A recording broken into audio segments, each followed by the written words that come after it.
कैसे हैं आप सब। स्वागत है आपका एक नई वीडियो के साथ। आज की हमारी वीडियो के अंदर हम स्टार्ट करेंगे problem definition process and research proposal research methodology unit second के मेरे नोट्स। हमारी जो पिछली वीडियो थी उसके अंदर हमने क्या था, identification of the problem.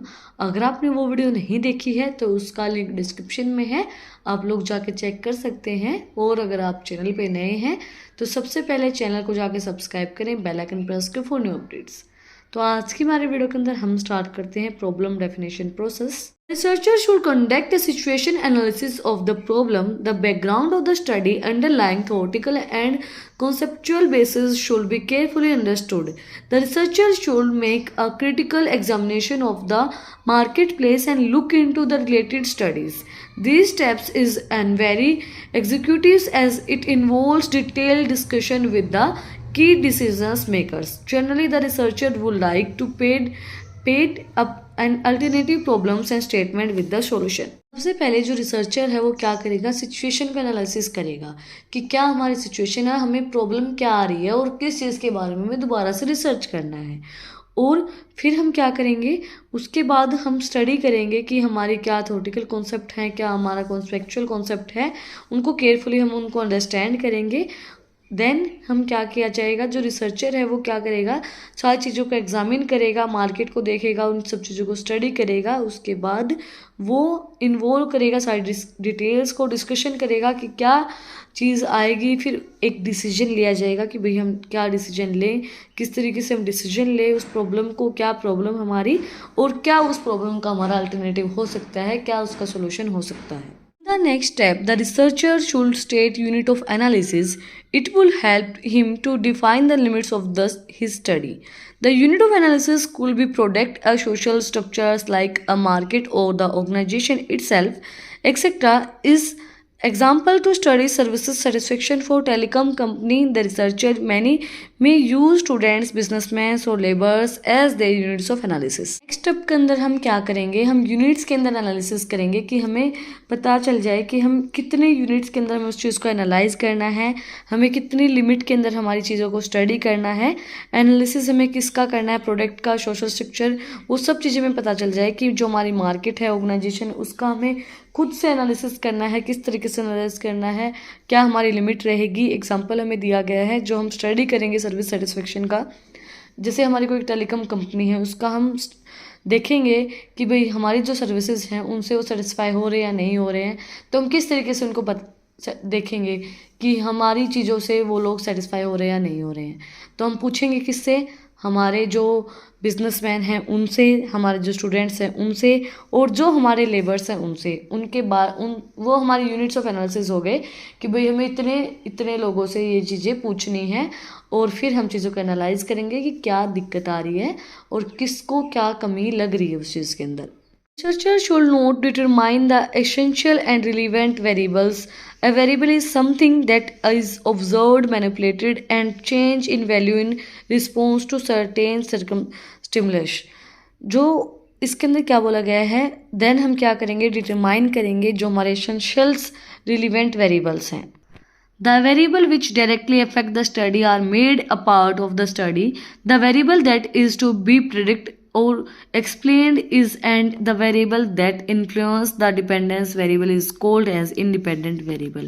Variable जो वो directly affect करता है हमारी study को, variable क्या होते हैं, predict explain करते हैं कि भाई हमारे जो variables हैं वो dependent है या नहीं है। variable का मतलब क्या होता है कि चेंज होते रहना। देखो, एक तो होता है हमारे फिक्स्ड फैक्टर्स और एक वेरिएबल फैक्टर। फिक्स्ड फैक्टर क्या होते हैं, जो किसी भी चीज़ से चेंज नहीं होते हैं। वेरिएबल क्या होता है, मैनिपुलेट करने से या कुछ भी चीज़ करने से चेंज हो जाता है, मतलब वो चेंज हो सकता है, वो फिक्स्ड नहीं है। तो वेरिएबल फैक्टर क्या होते हैं, जो हमारी ऑब्जर्व्ड हैं, ऑब्जर्वेशन है, वो क्या बोलती है कि उसको अगर हम मैनिपुलेट करें तो वो चीज़ें चेंज हो सकती हैं। Now the researcher must specify the relationship which is opinions exist between the variable. Depending on the purpose of the study, the researcher has to decide which relationship would form a part of the study and which are ignored. A will-thought decision will be help the researcher in having a precise set of objectives, and the resource will be optimally utilized on the stated objective. देखो जो researcher है उसके बाद क्या करता है, relationship को बताता है कि वो डिपेंडेंट है या नहीं है, क्या रिलेशनशिप रहेगी वेरिएबल्स के ऊपर, कि भाई वो डिपेंडिंग वेरिएबल है या इंडिपेंडेंट वेरिएबल है। इंडिपेंडेंट वेरिएबल का मतलब क्या होता है, जो डिपेंडेंट वेरिएबल से इन्फ्लुएंस नहीं होते हैं। इंडिपेंडेंट मतलब किसी भी चीज़ को, मतलब कोई भी उसके ऊपर इफेक्ट पड़े, डिपेंडेंट कोई वेरिएबल है वो उसके ऊपर इफेक्ट डाल रहा है बट वो उस पर इफेक्ट, उससे वो चीज़ इफेक्ट हो ही नहीं रही है, मतलब वो इंडिपेंडेंट वेरिएबल है। तो वो इंडिपेंडेंट वेरिएबल है या नहीं है, क्या चीज़ उसके अंदर हम स्टडी करेंगे और क्या चीज़ उसके अंदर इग्नोर की जाएगी, वो रिसर्चर उन चीज़ों को देखेगा। The last stage of developing a hypothesis, once the problem to be talked have been finalized, a variable identification, the relationship state, and the researcher should now formulate a tentative solutions to the problem. These purpose solutions are called as hypotheses, which the researcher would pursue the formulate on the basis of fact known as collected by them. Hypothesis का मतलब क्या होता है, अनुमान लगाना कि ऐसा हो सकता है। जो हमने फैक्ट्स इकट्ठे किए हैं, जो हमने ओपिनियंस इकट्ठी किए हैं, जो चीज़ें हमने कलेक्ट की हैं, उस चीज़ों की, जो कलेक्ट की हुई चीज़ें हैं उनको इकट्ठा करके एक अपनी हाइपोथेसिस बनाना, एक अपना अनुमान बनाना कि ऐसा कुछ हुआ होगा और ऐसा कुछ हो सकता है। नेक्स्ट टॉपिक है हमारा research proposal. A research proposal is a outline, a draft plan on research work proposal by the researcher. A research proposal is also termed as साइनोफेसिस।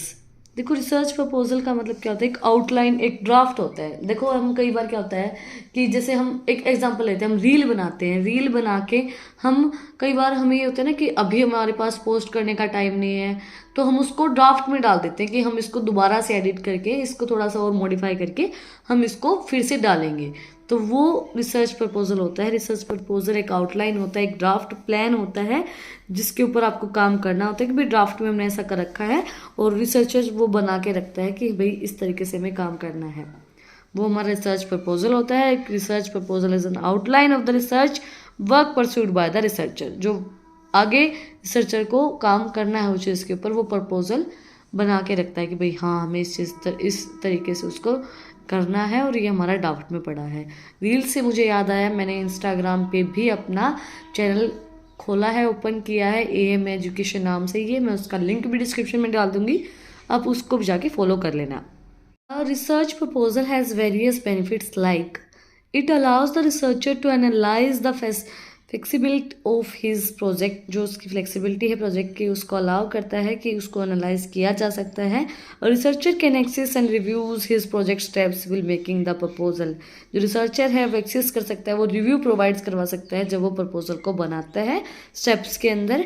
And it provides the researcher with a blueprint of systematic plan of the procedure to follow. ये research proposal जो है वो एक blueprint provide करवा देता है कि भाई ऐसा ऐसा हमें करना है। जैसे हम कोई घर बनाते हैं, अपना कोई घर बनाते हैं, उसका हम पहले क्या बनाते हैं, नक्शा बनाते हैं, एक ब्लूप्रिंट सा रेडी कर लेते हैं कि हमें इस तरीके का ऐसा ऐसा चीज़ें यहाँ यहाँ चाहिए। तो इस तरीके से ही जो रिसर्च प्रपोजल है वो एक अपना ब्लूप्रिंट रेडी कर लेता है कि हमें इस तरीके से काम करना है, ये हमारा सिस्टमेटिक मैनर रहेगा काम करने का, और इस तरीके से हम काम करेंगे। तो जो रिसर्च प्रपोजल है वो इस चीज़ को प्रोवाइड करवाता है रिसर्चर को। And then progress can be monitored and milestones can be recorded. It helps to researcher in maintaining his schedules. He puts pressure on the researcher to stick to his time, cost and performance schedule. ये जो है ये हमें बताता है कि चीज़ों को मॉनिटर करके, चीज़ों को रिकॉर्ड करके कि किस तरीके से आपको कितने दिन में कितना टाइम आपको लगेगा, क्या कॉस्ट लगेगी और किस तरीके की परफॉर्मेंस आपकी रहेगी। पूरा प्रपोजल है कि ये रेडी कर देता है। तो आज हमने कंप्लीट किया है problem definition, process and research proposal का थोड़ा सा टॉपिक हमने कवर किया है। अगर आपको आज की वीडियो पसंद आई तो आप लोग को बताइए क्या करना है, आपको बताना है मुझे कमेंट सेक्शन में कि आपको वीडियो कैसी लगी। कोई भी डाउट है तो वो भी आप लोग कमेंट सेक्शन में मुझसे पूछ सकते हैं। और अगर आपको इन टॉपिक्स की PDF चाहिए तो टेलीग्राम चैनल का लिंक भी डिस्क्रिप्शन में है, आप उसको जाके सब्सक्राइब कर सकते हैं और इंस्टा पे भी मुझे फॉलो कर सकते हैं। फिर मिलते हैं एक नई वीडियो के साथ, एक नए टॉपिक के साथ। Like, share and subscribe. Thank you for watching my video.